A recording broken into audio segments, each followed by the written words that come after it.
Hello and welcome back to the Squirrel Heed YouTube channel, and welcome to the match review of Middlesbrough versus Liverpool. It was Middlesbrough 0, Liverpool 3, with 2 goals from Adam Lallana and 1 goal from Divock Origi, and it was an they were very, very good goals. I've got to admit they were very, very good goals. Very nice setups, very nice interplay, and can this now kickstart Liverpool back to where we were? We're back to winning ways right now. We've had, obviously, some bad performances against Bournemouth and West Ham. Got a draw against West Ham. And we desperately needed a performance like this where not only have we won 3-0, we've kept a clean sheet, for Christ's sake. We kept a clean sheet with a much changed back line. If you look at what we've been playing with so far with Karius and Matip. Leaving Matip out, I thought, was quite a big one to make. That's a really big decision to make. Leaving Karius out as well, taking him out the firing line, I didn't agree with it. I still think that Karius is the better goalkeeper, or perhaps maybe has the potential to be the better goalkeeper after the performance that Mignolet put in tonight, because Mignolet did put in a hell of a performance, had some very good shots that he stopped from close range. I can't say fairer than that, to be honest. I was wrong in my criticism of him coming into this game. I wasn't wrong in terms of the criticism that he deserves over the last couple of seasons, that for performances that just haven't been good enough. But he came in, he did a very good job. Klavan and Lovren are right up in front of him. I think they did quite a good job as well. There were some times where the defence looked like it was a little bit all over the place. It looked like they were going to get a shot through, whether it was a long ranger or not, but they didn't in the end. And that was the main thing, really. If we look at the performance stats of both teams throughout the game, it just looked like Liverpool's was getting more up, and Middlesbrough, it was just going down, and near the end of the game, we were unlucky to not get a fourth, to be honest with you. The way the game was going, we were unlucky to not get a fourth. I don't want to get too into the depths of the game itself, to be honest with you. I want to enjoy the fact that we've won the game. It's positive that we've won the game.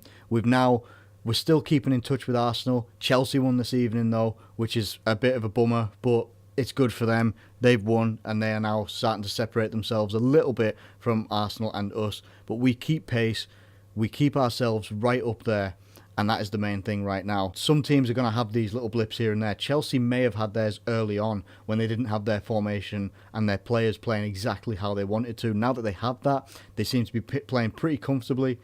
I think they only won 1-0 tonight, but even so, it's still a good result. They've still got 3 points and they're top of the table, so you can't argue with that. Liverpool keep pace with that, and now we've really got to look forward to the Merseyside derby. And I'm thinking leaving Matip out is maybe he's looking forward to that. Maybe Klopp is looking forward to that, and maybe that's why he's left him out there. I'm not entirely sure. Maybe after this performance tonight, Klavan and Lovren, they put in some good performances. Maybe he was taking Matip out of there as well as Karius, to stop them, maybe, give them a little bit more time to get their confidence back up, give 2 other centre-backs a chance at pairing together and working together alongside Klein and Milner, who I thought had pretty good games as well. I think everybody pretty much had good games as well, overall. I think that's the perfect result that we could have had. A clean sheet, 3 goals. Middlesbrough are a tough team. Middlesbrough are a damn tough team to come up against. The player that I was mainly threatened by, or the one that I was fearing the most, was Adama Traore, because he's absolutely dangerous. If he adds finishing and vision and his decision making, if they get a little bit better just over the course of this season, he's going to be one hell of a player, because he's got unbelievable pace. It's ridiculous. He has stupid pace, and it is scary. It's almost like when Mane is hitting top pace. It's unreal, and when you got that coming at you, it's unbelievable. And then I was also fearing Negredo, because Negredo can, on his day, he can finish anything. He can finish a header, he can finish a long ranger, he can finish a tap-in. So that's what I was fearing happening, especially after the games that we've just had. We may have just benefited from moving that defence and goalkeeper around just a little bit, freshening things up a little bit as well, giving them a shot, giving the likes of Klavan and Mignolet, who haven't been able to feature in the first team nearly enough, or nearly as often as they would probably like, give them a shot, and they will have been well up for it and be like, right, this is my chance, and I'm going to take it. And they took it, Now it gives us selection problems as well, but good selection problems, I would say, because now these guys have stepped up, they put in good performances, and now we've got to see what we're going to put together for the Merseyside derby. My only concern coming out this game was seeing Origi hobble off, but is that going to be anything major, or was it just the fact that he's been on for pretty much the whole game?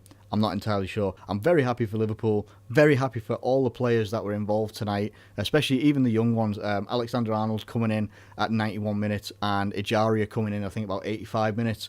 I'm happy to see the youth players starting to bleed in a little bit into the team as well. So I'm very happy for that. Even if they only got a couple of minutes, doesn't matter. They're still getting a little bit of experience and they'll start to maybe feature a little bit more throughout the season. But anyway, enough of me. Enjoy your evening. Enjoy the result that we've got, and then we'll get on to the preview later on this week for Monday Night Football.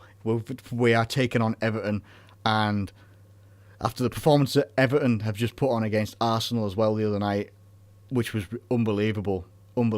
Like, it's just like Everton to come back into form when they're about to face us. But anyway, let's enjoy this result. If you've liked the video, please like the video. Subscribe if you're new around here. Leave some comments in. Let me know what you thought of the match. How excited are you for us moving forward? And Middlesbrough, what do you guys think? How are you guys going to move forward from this? I'm not sure who your next opposition is, but how do you reckon that you guys are going to move on from this result today? I think I've said it all. Like, subscribe, comment if you've got any comments you'd like to share. And that's it. That's pretty much it from me. Thank you ever so much for watching, and I will catch you later.